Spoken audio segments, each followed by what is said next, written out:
The views and opinions expressed do not necessarily represent those of Access Fort Wayne, the Allen County Public Library, or any other supporting group. Get involved with Access Fort Wayne and make your own television programming. Call 421-1250 to find out more.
Alright, get in there.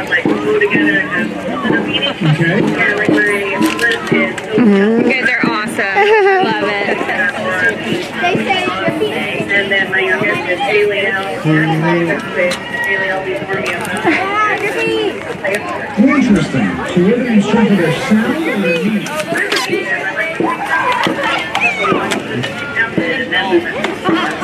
There you go. That's what I was looking for. How are you? Doing fine. What are you guys making today? I'm going to make you something.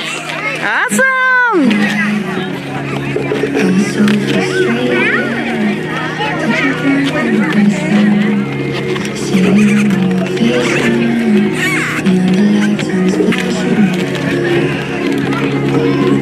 My name's Kips Creek. Nice to meet you. Nice to meet you, Wesley. And can you tell us how we get a hold of you in case somebody wants you to come out for anything? How to get a hold of us? Facebook. Yeah. Kips Creek, Clarabelle, message me. Or they can call me. You want my phone number? Yeah, you Top can. secret material right there. No, don't need that. Go ahead. 418-6267. Call me and I will cover on it. Awesome.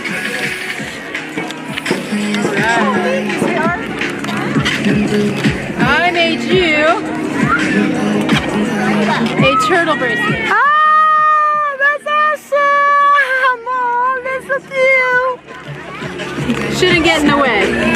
Sweet, thank you. Who am I with?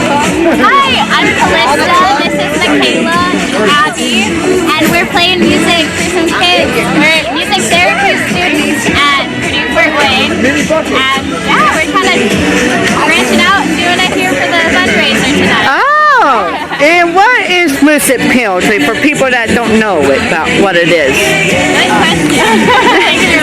Oh my gosh. So music therapy is a reflective process and we essentially help improve the quality of life in other people using music as a tool of a therapy process. And so through that we're able to help them cognitively, physically, mentally, and in just so many different ways. Music it just allows you to become the best person like that you are as a being, and it's a really amazing experience for a lot of people, and so we're here to facilitate that experience. Oh, that's awesome! And where do people find music penalty at most of the time? There's a lot of different places you can find it. I've done it in a hospital before, and I've done it in facilities for the elderly and elementary schools, and it's for all ages and really anywhere. Oh, that is awesome! Yeah. Thank you! Yeah, of course. Thank you. Who am I with? Hi, I'm Vicki Kersey. I'm a docent for the Sweet Breeze Canal Boat, replica canal boat that plies the rivers here in Fort Wayne on the 3 rivers we have. I've been doing this for a couple of years, officially on the Sweet Breeze, a couple more years as a docent on some pontoon boats at the 3 Rivers Festival had. Awesome, and can you tell us what you guys do the tours about? How is it if somebody wants to do a tour with you guys? Well, the information we provide, historical information, talks about the rivers as well as the Fort Wayne history in return as it pertains to the canal boat, the replica canal boat we operate, general Fort Wayne history, how we got to be who we are, the people that are here, and any other topics the guests who ride with us ask. Oh, that's awesome. And what is your guys' season? I know you guys are coming to the end season, but when is the season normally is? We generally run between middle of May to the end of October. Oh. So whenever the rivers become slow enough and unfrozen and low enough, we have to worry about the spring rains and the flooding a little bit, so that kind of determines when we can put the boat in and so forth. Oh, awesome. And how do people find out when the dates are and things like that? Okay. The boat is operated, it's owned by the Friends of the Rivers. It's a not-for-profit group. It is operated under the auspices of the Fort Wayne Parks and Rec Department, and so you can go onto their website and look up Sweet Breeze and order your tickets online through that way. Awesome. And how many people can you hold at one time on here? We hold 38 guests, and we have a crew of 3 every tour. Oh, that's awesome. And I saw you guys, you didn't be able to get wheelchairs and stuff too. We are handicap accessible, so we can take wheelchairs on and people in walkers, some strollers and that. We have a limited amount of space sometimes for certain items, but we are accommodating, yes. Oh, that's awesome. And we do accept leader dogs, as far as those who are, I can't even think of the name of that, what they're called. Yeah, I know what you're talking about, like the service dog type stuff. Yeah. That's awesome. And how many years you guys been doing this out here? Well, the boat was put in 2017, and so it's been operating for 5 years already, but only 2 years with the Fort Wayne Parks Department as the operators. Oh, that's awesome. Thank you. And you're welcome. Have a great I'm with Access TV. I can't quite hear you. I'm with Access TV. Oh, okay. Can you do the introduction again? You two? I'll try. Okay. This boat is associated with Friends of the River. And of course, they are an organization that looks after the river and the health of the river and so forth. I'm Greg. I'm just a volunteer today. Okay. And this is Doug. I work for Fort Wayne City Utilities as engineering for the water and the wastewater treatment facilities, and your driver for the boat today. Very good. Okay, thank you. Friends of the River, among other things, commissioned the Sweet Breeze, which you probably can see at some point there. Over there. The Sweet Breeze is a really great it's a reconstructed version of what a normal canal boat would have been in the 19th century on the rivers, and also on the Erie Canal, which went right through Fort Wayne. Yep. It's a great trip. I strongly recommend it. You do this every year? You do this every year, or Yeah, every year. This being my first year. Okay.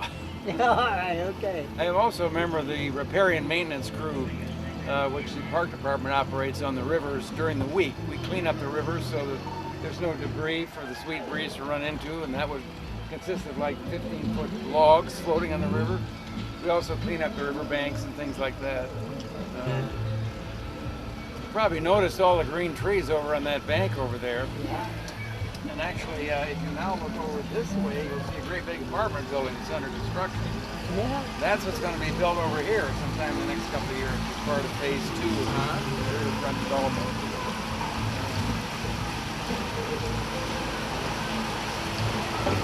Behind the Sweet Breeze, draw attention to the rivers, raise awareness in the public of how important it is to basically maintain river health. And one of the principal reasons we want to do that is to cut back on the flooding that occurs, and it's occurring more and more frequently now because of global warming, because of the more rain we're getting, but primarily because of runoff that's coming from both urban areas and agricultural areas.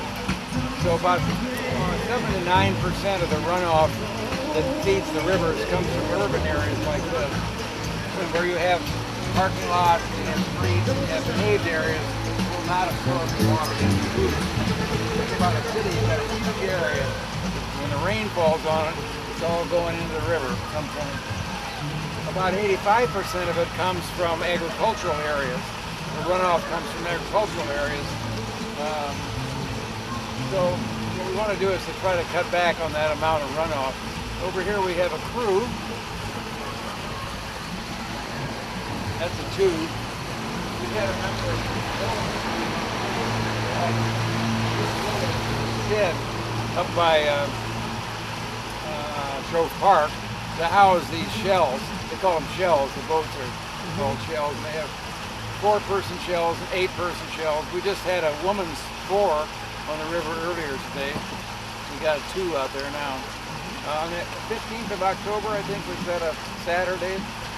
They're going to have a regatta up by Grove Park. So that would be a lot of fun. There'll be a lot of boats in that. If you're into rowing, you definitely want to catch that. Okay. And what's the event called? Regatta or regatta? I don't know, to be honest with you. Okay. It's a rowing regatta, I would say. Okay. There's a name for it. I got to think what that is. It happens on the 15th of Let October. me check the date. I'm pretty sure it's the 15th.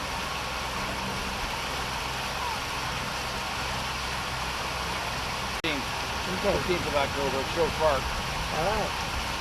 So over here on the right, we've got Headwaters Park. There's a little exhibit that's been set up here. It talks about suicide rates in the military and students and so forth. We've got a little art exhibit that showed up today.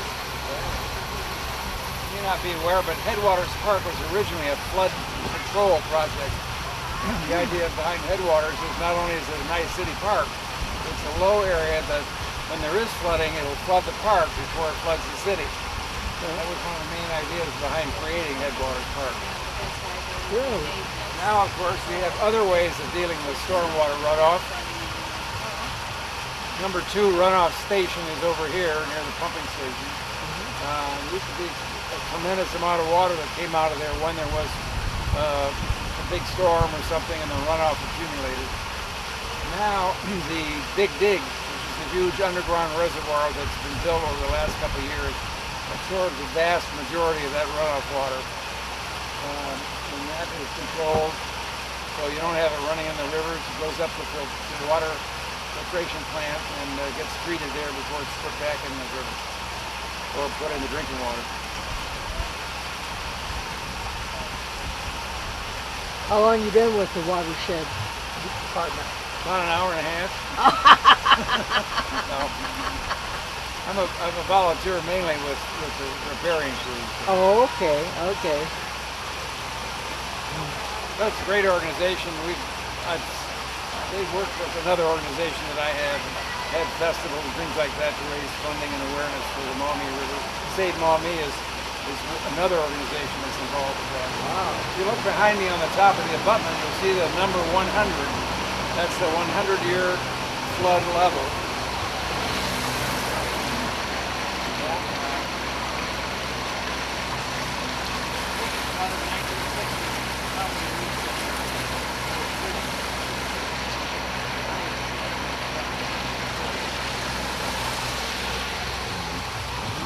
Now hopefully that'll never happen again with this underground reservoir and more emphasis focused on upriver mitigation of runoff. In the agricultural areas, I don't know if I mentioned it, but 85% of the runoff comes from agricultural areas. So there are various ways of dealing with that. For a while we've been doing no-till farming, which is farming in which a lot of the green cover crop, basically, that's not part of the harvest crop, is retained rather than being tilled out. So it holds onto the soil, doesn't get washed away, holds onto the moisture in the soil. So no-till is one way to do it. Growing more and more cover crops is another really good way to retain the soil and the ability of the soil to retain moisture, all of which prevents runoff. If you don't want runoff, that causes the river levels to go up.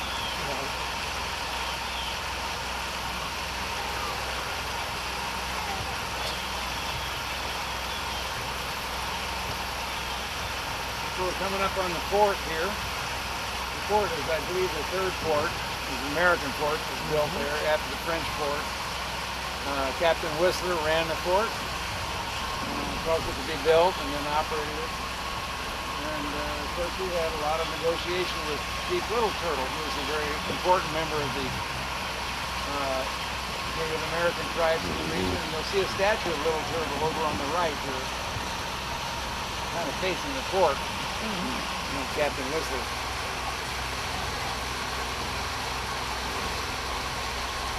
You can see him right through the street. Oh, yeah.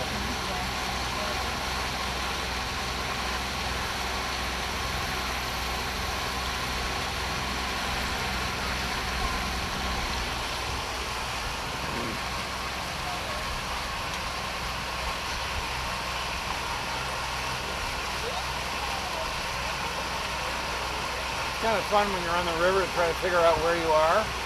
Most of the time you have no idea where you are because you can't see the city.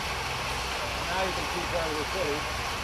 There's Headwaters Pavilion. You just kind of see the top of it over there. This is part of Headwaters Park still. You saw the dock on the other side of the bend in the river. Yeah. We're coming up on Hall's Gas House. The rum runners have their little floating bars down here.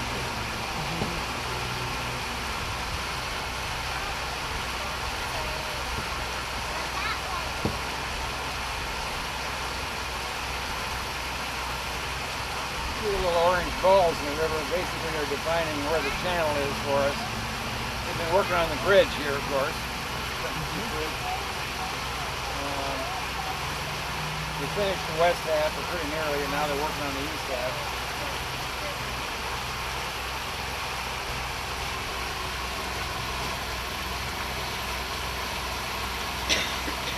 Is this restaurant open to people now? Yeah. Sorry? Is it? Okay. Yeah, the bridge on one side. Okay.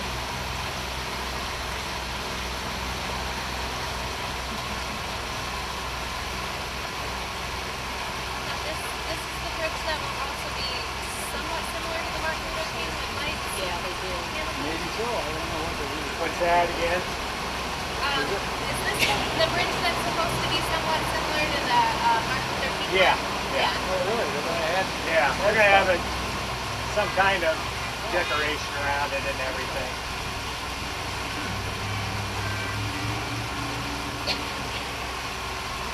Blue River Department. First development project. Built in the late 60s. pretty much financed by Indiana Michigan Electric. It was an all-electric place to live. It was all electric. And the people survived pretty well. It's a pretty nice place to live. I think. All the stuff around. Really? Downside to it, the elevator's not working. You had to get your groceries upstairs. Oh, okay. Look on the edge of that station building. You see kind of green. That's our water treatment. We treat on average about 23 to 32 million gallons of water every day. That's how much consumption we have. All that stone is Indiana limestone. Yep. Well, the first part of that building is 1930s, and then 1950 is one section, 1960s is another, and 1970s is the last. So the tower, was that part of the first building? Yeah, that was part of the first building. There's a tank in there that we used to clean out the filter beds, the last finishing part of the drinking water. They went through the plant years ago in Denver, Howard. Yeah, that name doesn't ring a bell with me. That's been quite a while ago. Yeah, he was great. He did a whole little demonstration about how you purify the water. Now at the confluence of the rivers, St. Mary's, St. Joe, or the Maumee. You might be able to see look out to the edge here, you see color difference in the water. The water's coming down to still going to be darker. And this is St. Mary's. Was part of the Army Corps of Engineers project to protect the neighborhoods from flooding. It was a big project.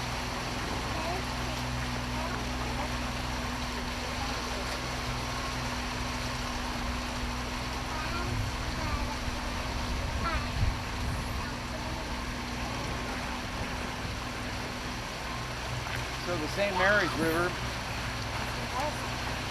you really see the color difference right coming up here if you will. Dark green and then light green. Yeah, now it goes to the light brown.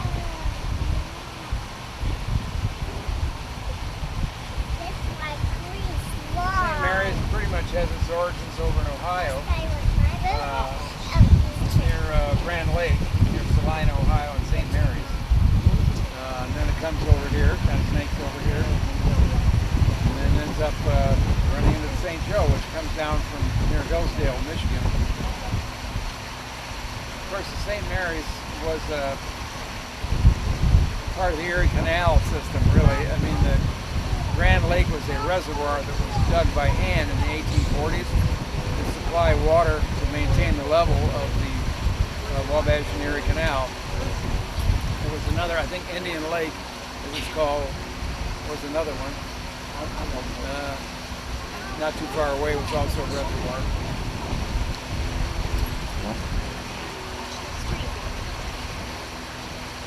Statue? Yeah. Looks like we have a bit of a rain shower here. You guys, there might be a little room in the back if you want to move back there. You all right? That's all right. Mom. We're okay.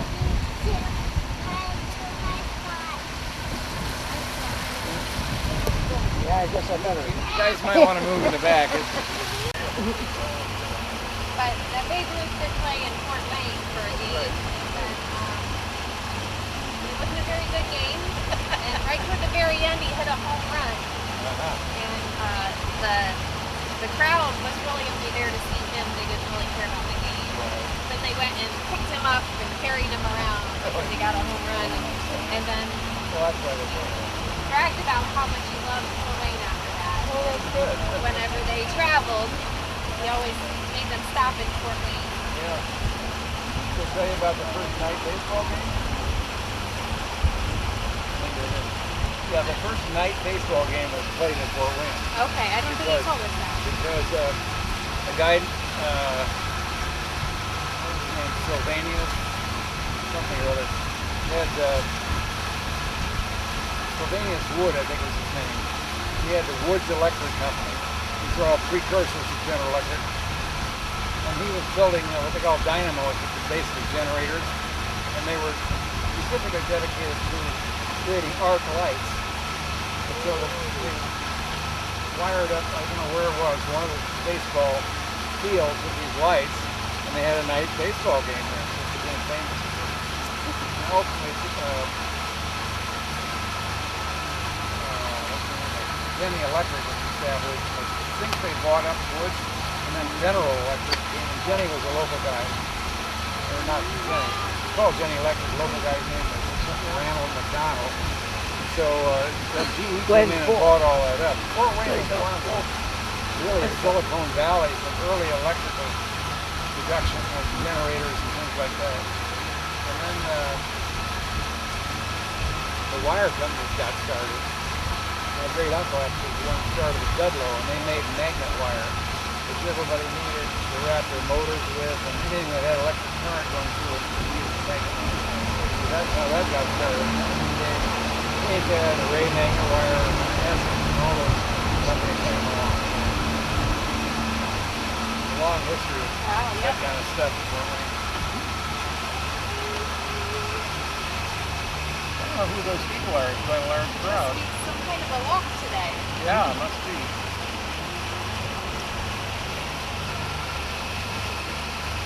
How did you hear about Sweet Green in this? How did you hear about it? What's your name? My name's Greg Lake, and I'm with the Maumee Watershed Alliance. Okay, and you have a maze here? Well, it's not actually a maze. It's supposed to be a model that would depict the rivers that flow in the Indiana portion primarily of the western Lake Erie Basin. And so we're trying to depict the rivers that are flowing here into Fort Wayne and then leave and end up at Lake Erie. So we developed a model to try to portray that. Will you be able to explain how I'll be this happy works? to. Yep, Okay, sure, let's sure. go do it. All right.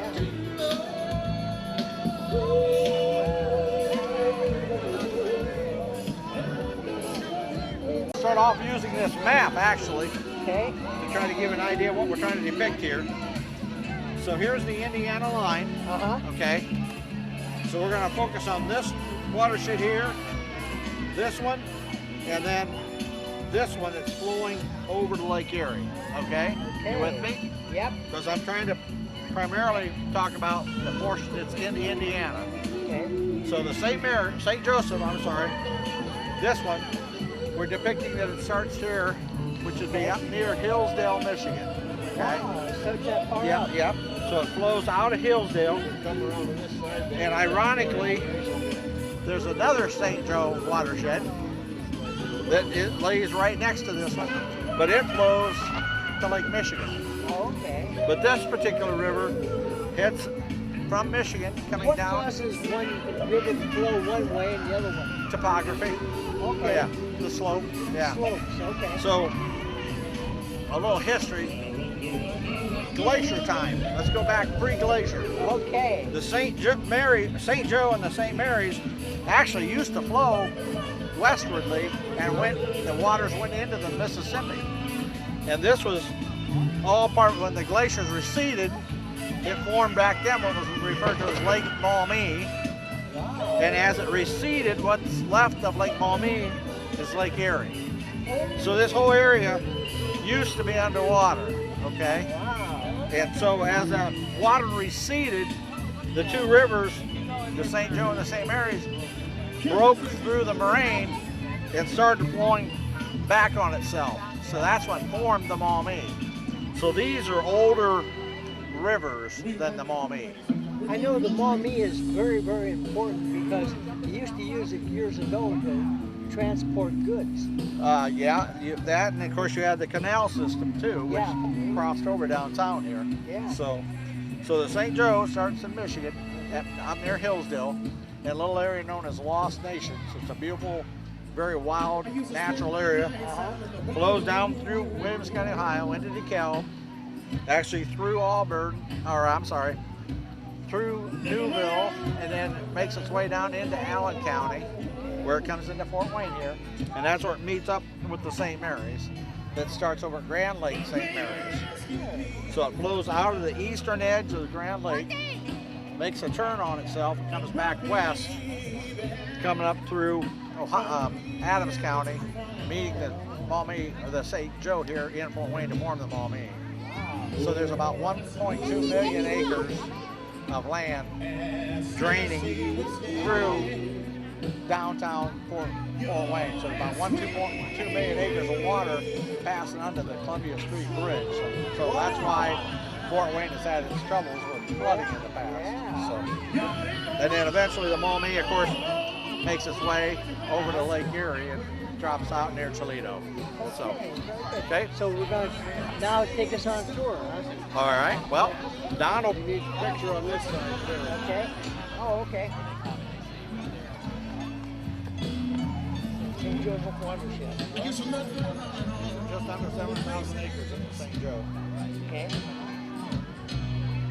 So the whole idea of this model here is for Donald to drop a ball in. And if it works, if we have our slopes right, it's just supposed to depict the water flow as it makes its way from Hillsdale, past Montpelier, Hamilton, and on its way down to where it hits the confluence. Yeah. Hopefully, makes the turn, maybe got stuck at the confluence. Hung up there. Yeah, didn't it? I think Joel's going to try to get it a little must need a little more slope. And then, keep going.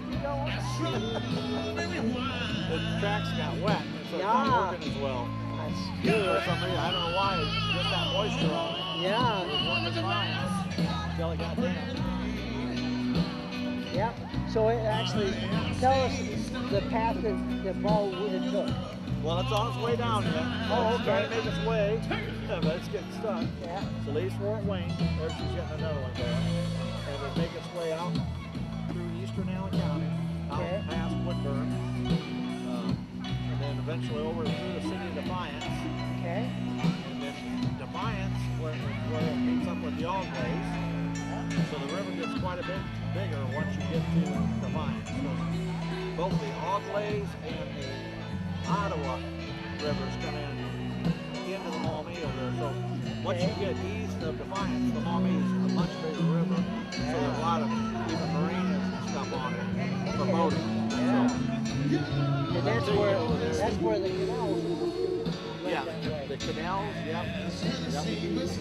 Yeah, quite the history on the canals. Of course, Fort Wayne was the summit city. One of the things, the reason it got its name is if you would go upstream on the St. Mary's, you come to Junk Ditch, and that small stream during really high waters, it normally flows into the St. Mary's, but at extremely high water conditions, say we get some big storms over here in Allen County and over in Ohio that'll sort of back the Maumee up, that ditch will actually reverse itself and flow the other way, dropping back into Eagle Marsh, which is a part of the Little Wabash system. I didn't know it could flow both ways. Well, only during extremely high water conditions where there's more rain and the Maumee is higher, then it'll reverse it. It'll push it backwards the other direction. So it doesn't happen very often, but it can. So that's that's the second highest known potential sites for the fear that we could get those Asian carp. They're worried about getting into Lake Erie, into the Great Lakes. So that's one of the sites they're worried about. So the DNR and others put a large fence through Eagle Marsh to try to prevent the chance of those. How about the zebra clams? Zebra mussels? Yeah. You know, those have become much less of a problem of late. You don't hear much about them anymore.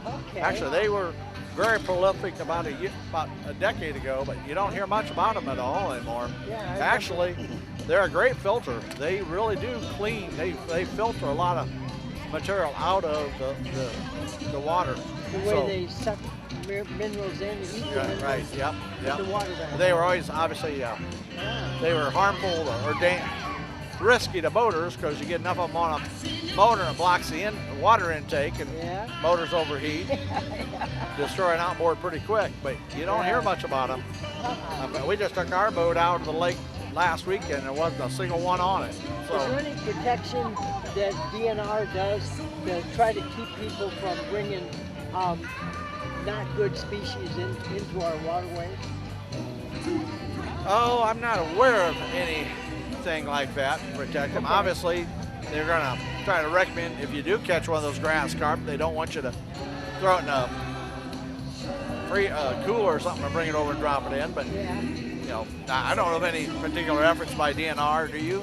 Well, the Don? Asian carp, they're trying to use them food-wise. They're actually more tasty than supposedly than tilapia.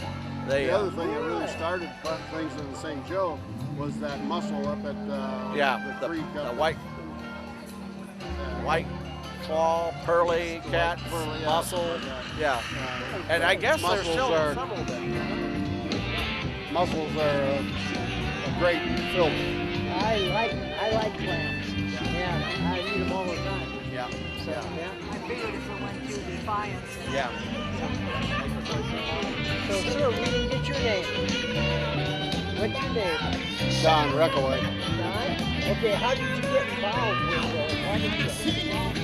Well, I'm on the Maumee Watershed Alliance board, and I'm chairman of the Upper Maumee Watershed Program up at Toward Defiance. Good. It's really, we need someone like yourselves to really be watching out our water quality so we don't end up like you. Well, the other sheet up there will give you information on the St. Mary's. Okay, very good. A little bit more on. Yeah. And what's your name? I'm Soraya. I work at Camp Potawatomi in the summertime. It's part of the Fort Wayne YMCA. Okay. They're just 45 minutes north of here. Okay. We offer So if you belong to the YMCA, you can go to the camp, or does it cost more? It's an additional fees and stuff. Okay. You can find out more information on our website. But we also do offer like scholarship opportunities and payment programs and stuff for families. Very good. But we are big on safety and especially water safety. Okay. So talking about the river is very important. So we're talking about like if you are flowing down a river and stuff like that, and you somehow like down the river and were unsafe and needed to get out somehow. Yeah. You're supposed to swim parallel to the river so you can get out without trying to fight the currents. Good. Yeah, so we do all kinds of other fun stuff. We have boats, and we're all right on a really small lake. So we do canoeing. What's the age group? 6 to 16. Okay. Yeah.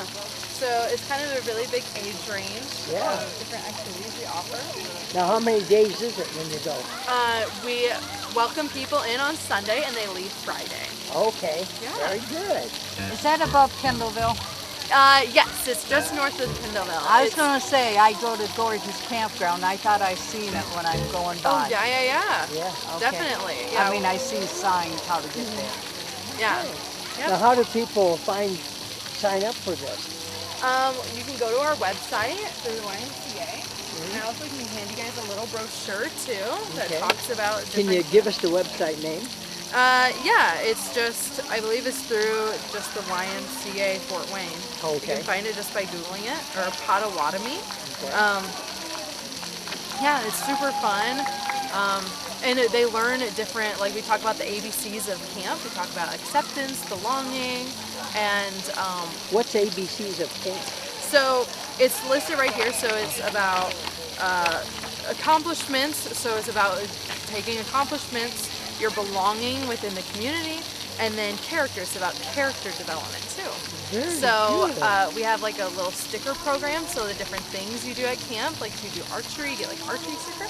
And also we show that through a wampum bead program at camp. Wow. So each year you get to choose a wooden bead, which is representative of different character traits, like honesty, caring, and all kinds of other stuff. Friendship is a popular one.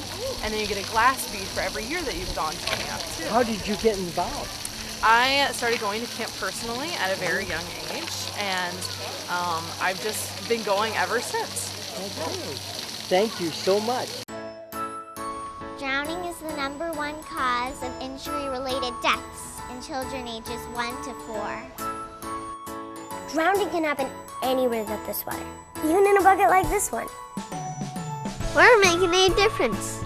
We have tall gates that lock by themselves. We put our things behind the gate so my little brother can get up there. Everyone should learn how to swim. It's easy and fun too. Even my little sister's learning how. When you're done in the bathroom, put the toilet seat down. And always remember to collect your towels, your toys, and your soap before ever turning on the water. You should keep your eye on me. Accidents can happen in a second. The entire family should learn CPR. Teach your kid to dial 911. Don't put me in floaties, put me in one of these. At Banner Children's, we're dedicated to water safety. The good news is drowning remains one of the most preventable injury-related deaths to children and family members. We want you to be informed and inspired to protect your family. Your actions can save a family member's life. You can make a difference.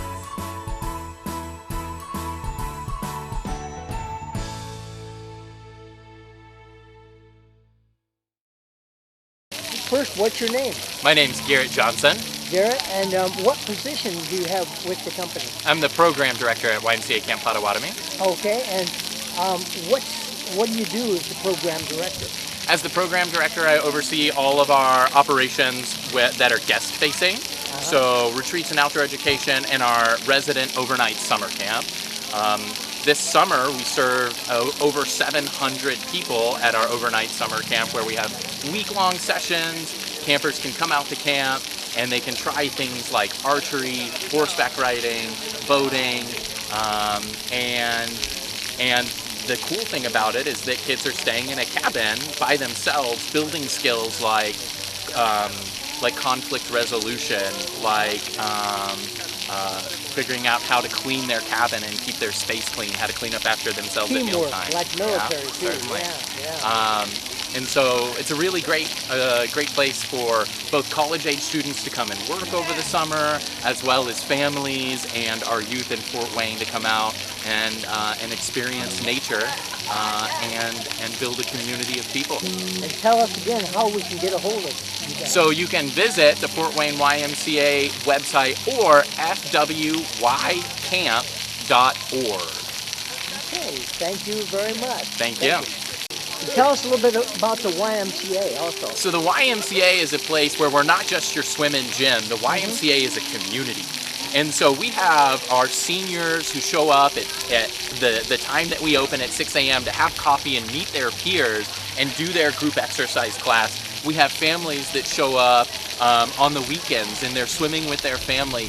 But the great thing about the YMCA that's different is that we're there with our core values and we're there to create a community and to make your life better, to build a healthy spirit, mind, and body. Yeah. Whereas your normal gym is going to charge you your fee, it's going to let you show up, they're going to let you experience what they have set. At the YMCA, we're about our families and our guests. And so if your barrier to showing up is you don't know anybody, well, we'll help you. We will introduce you to people. If it's finances, well, we have financial aid and scholarships available to anybody that's in need.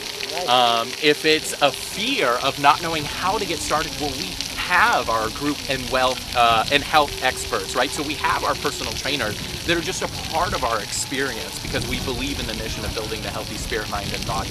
Great. Tell us your name again. My name's Garrett Johnson. Thank you, Garrett, very much. Thank you.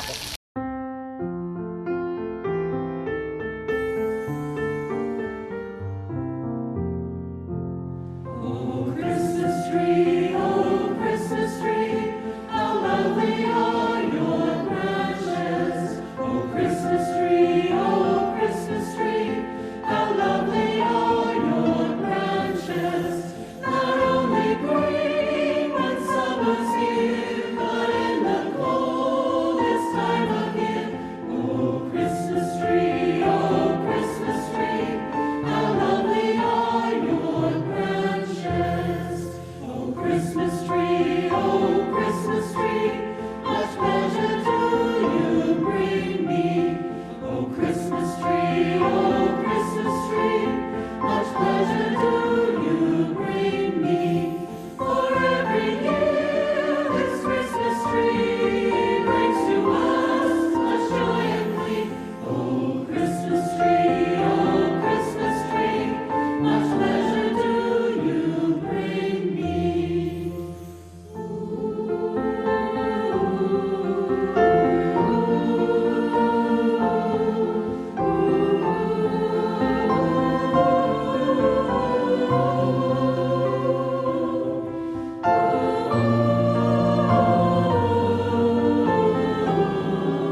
From all of us at Parkview Health, have a healthy, happy holiday.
That's the Jingle Bell.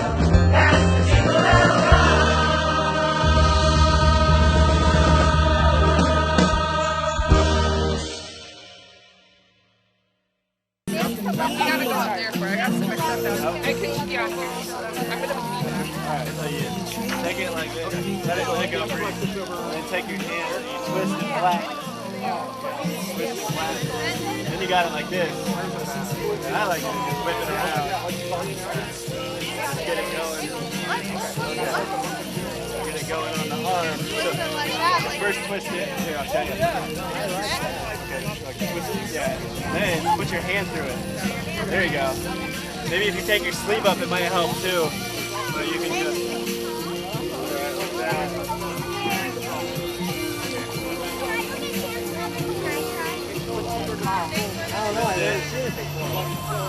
if you put your sleeve up, it might help. If you're looking for the Fort Wayne Dance Collective at 1:15, they're going to be in the garden right here to my left. So make sure you step over there and check out the Fort Wayne Dance Collective at 1:15. And again, Chalk and Talk is taking place starting right now. If you have any questions, there's several help booths around the plaza here. Make sure you stop by and ask them all your questions. They can help you get to where you want to go.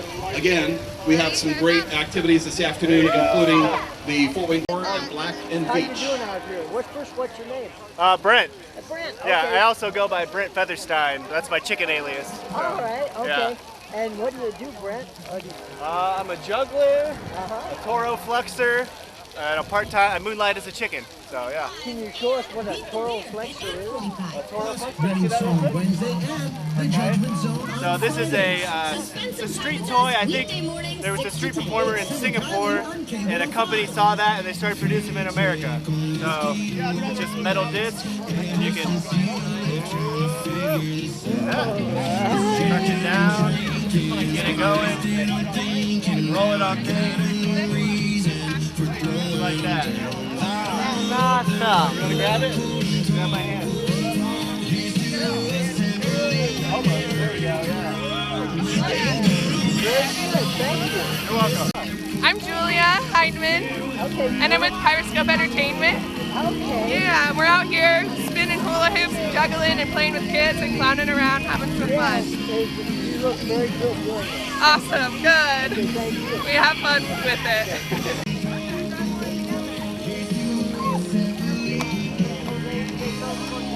Yeah.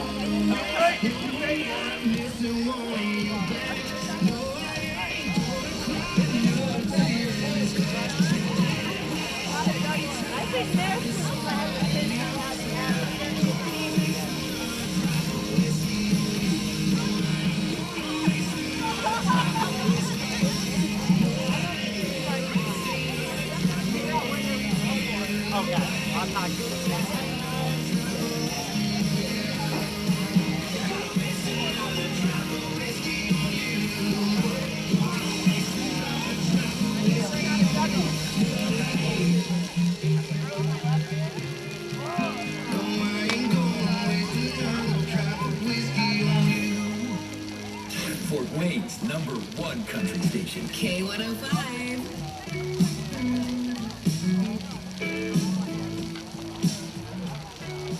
Once again, we're out here for Clean Drains Day, also Sweet Breeze Fest Day. Thank you again for coming out. A lot of exciting activities for the entire family.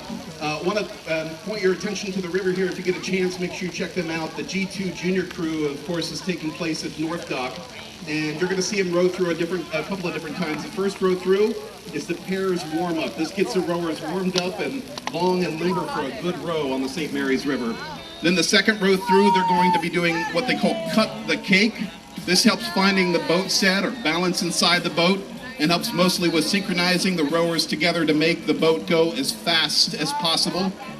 And then they'll do a third row through, and this is what they call the dead mosquito. I love the names they come up with this. The dead mosquito, it helps out with finding the boat set. Oars are up off the water and parallel with the water, avoiding to connect with the water. If they were on the water, it would slow the boat down because of the contact with the water. And then finally, the fourth and fifth row through, you're going to see them. It's just normal rowing. So make sure you check out the G2 Junior Crew at the North Dock.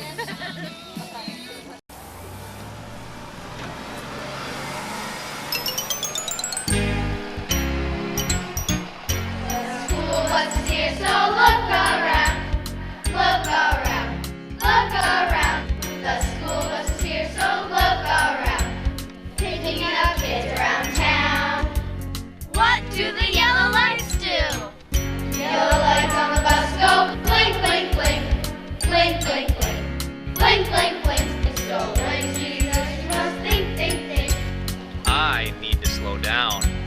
What does the arm on the bus do? Arm on the bus puts sign out, so please don't pout. What it's about is to keep kids safe on the bus route each and every school day. What does the sign say? The sign says stop, don't go around. You look like a clown, and everyone frown when the sign is out. Don't just slow down, you must completely stop. What if there's a median? The opposite lane with the median. No need to stop, but please still watch. The rules have changed, but then again, we want to keep kids safe. What did we learn? The buses are here for the school year. So make sure you think, slow down for the blink. When the sign goes out, don't move about. Please stop your heart. This message is brought to you by the City of Burnsville. For more information about traffic laws and bus safety, please visit www.burnsville.org/traffic.